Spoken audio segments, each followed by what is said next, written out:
যাত্রা শুরু করলো গুগল পে। দেশে আনুষ্ঠানিকভাবে চালু হলো গুগলের ডিজিটাল সেবা গুগল ওয়ালেট, যা সাধারণভাবে গুগল পে নামে পরিচিত। গুগলে মাস্টার কার্ড ও ভিসার সহযোগিতায় সিটি ব্যাংক এই ডিজিটাল লেনদেন সেবা চালু করলো। গতকাল সিটি ব্যাংক বাংলাদেশে লঞ্চ করলো গুগল পে। কিন্তু বাংলাদেশে অলরেডি বিকাশ এবং নগদ আছে, তাহলে আমার কেন গুগল পে দরকার? এছাড়াও আরেকটা ইম্পর্টেন্ট যে কোশ্চেন আছে সেটা হচ্ছে গুগল পেতে আমার কি বাড়তি সুবিধা থাকবে। আসুন এইসব নিয়ে আমি আলোচনা করব, বোঝানোর চেষ্টা করব গুগল পে এবং নগদের মধ্যে পার্থক্য এবং আপনার জন্য কোনটা প্রযোজ্য। চলো শুরু করি। প্রথমে বোঝার চেষ্টা করি গুগল পে কি। গুগল পে হচ্ছে digital payment system. Digital payment সিস্টেমটা কি? ডিজিটাল পেমেন্ট সিস্টেম হচ্ছে যখন আপনি কোনো কিছু পেমেন্ট করছেন নগদ অর্থ ব্যবহার করা ছাড়াই। এখানে একটা পেমেন্ট গেটওয়ে ইউজ করা হয়। সেই পেমেন্ট গেটওয়ে, যেমন ধরুন আপনার ডেবিট কার্ড বা ক্রেডিট কার্ড যখন আপনি ইউজ করছেন, আপনি ওই পেমেন্ট গেটওয়েতে আপনার নাম, আপনার ক্রেডিট কার্ডের ইনফরমেশন, যেমন ধরেন credit card number, security code, plus হচ্ছে হলো এক্সপায়ারি ডেট, এগুলো ইনফরমেশন দিচ্ছেন। সে যাচাই করে তখন হচ্ছে হলো সে পেমেন্টটা কনফার্ম করতেছে। এখানে গুগল পে সেই কাজটা করতেছে। যেহেতু গুগল পে সিটি ব্যাংকের আন্ডারে লঞ্চ হয়েছে, সিটি ব্যাংকের যাবতীয় ক্রেডিট কার্ডের ইনফরমেশন তার কাছে আছে। সে তখন হচ্ছে আপনি যখন কোনো কিছু কিনতে যাচ্ছেন সে ওটা ভেরিফাই করে সে পেমেন্টটা সে করে দিচ্ছে আপনার হয়ে। এটাই হচ্ছে গুগল পের মেইন কাজ করা, যার জন্য আপনাকে একটা মোবাইল বা ইন্টারনেট সেবা থাকতে হবে।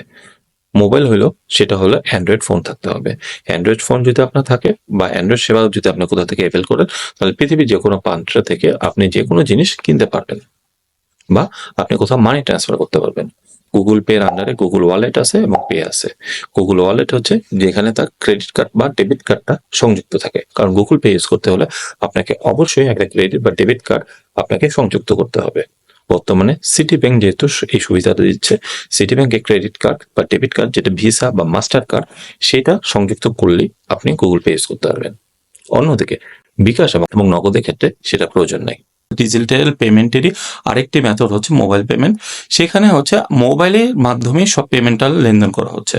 আপনার যাবতীয় যে ইনফরমেশনগুলো আছে সেটা সে ভেরিফিকেশনের পরিবর্তে সে একটা পিন নাম্বার আপনাকে দিচ্ছে, কারণ আপনার অ্যাপে বা আপনার মোবাইল নাম্বারের সাথে একটা সে হচ্ছে গেটওয়ে সে সেট আপ করেছে, যে গেটওয়েতে সব কিছু ইনফরমেশন আছে, শুধুমাত্র সিকিউরিটি ইনফরমেশনটা ছাড়া। সেই সিকিউরিটি ইনফরমেশনটা আপনার কাছে পাঠাচ্ছে পিন নাম্বার হিসেবে, বা হচ্ছে আপনার ফেস ভেরিফিকেশন বা আপনার ফিঙ্গারপ্রিন্ট ভেরিফিকেশনের মাধ্যমে। যখন সে এটা ভেরিফাই হচ্ছে, সে তখন আপনার হয়ে সে ওই ট্রানজেকশনটা সে মেড করে দিচ্ছে। এভাবে হচ্ছে মোবাইল পেমেন্ট মেথডটা কাজ করে। আপনি যে কোনো ফোন ইউজ করতে পারবেন বিকাশ বা নগদ। তাদের নিজস্ব অ্যাপ আছে, সেই অ্যাপের মাধ্যমে আপনি টাকা ট্রান্সফার করতে পারবেন বা কিছু কিনতে পারবেন। গুগল প্লে স্টোর থেকে বিকাশ অ্যাপ ডাউনলোড করতে প্রথমে বিকাশ টাইপ করুন, বিকাশ সিলেক্ট করুন, ইনস্টল লেখা সবুজ বাটনে ট্যাপ করে ডাউনলোড করুন বিকাশ অ্যাপ। একদম সিম্পল। কিন্তু আপনাকে টাকা ভরতে হচ্ছে সেই বিকাশ এবং নগদটা ইউজ করতে।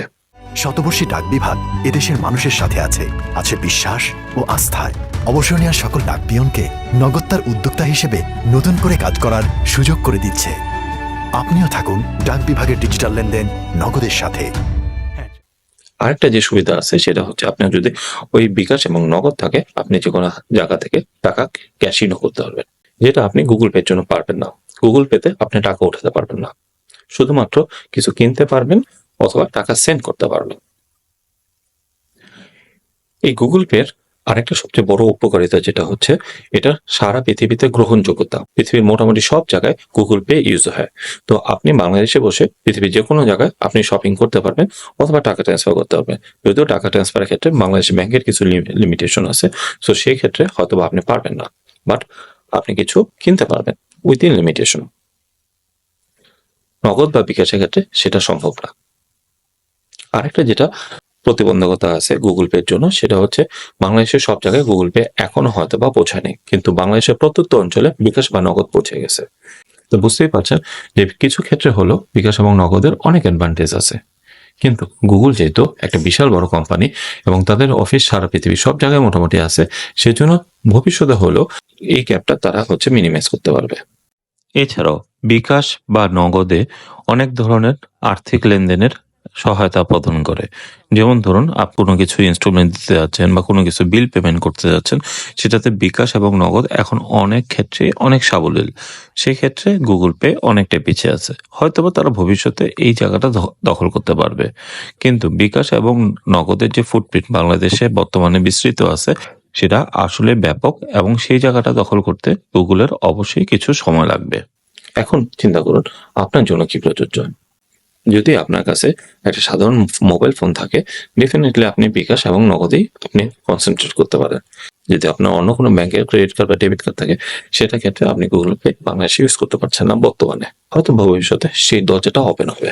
ঠিক আছে, যদি সিটি ব্যাংকের ক্রেডিট কার্ড বা ডেবিট কার্ড থাকে, অবশ্যই গুগল পে হচ্ছে একটা বাড়তি সুবিধা, যেটা আপনি সহজে এভেল করতে পারছেন। পৃথিবীতে যে কোনো জায়গা থেকে যে কোনো কিছু আপনি কিনতে পারছেন উইথিন লিমিটেশন, টাকা ট্রান্সফার করতে পারছেন। তা বুঝতেই পারছেন আপনার জন্য কোনটা প্রযোজ্য।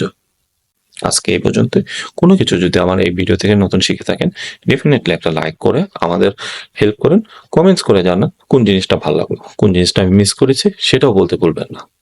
সাবস্ক্রাইব করে আমাদের পাশে থাকেন। ধন্যবাদ।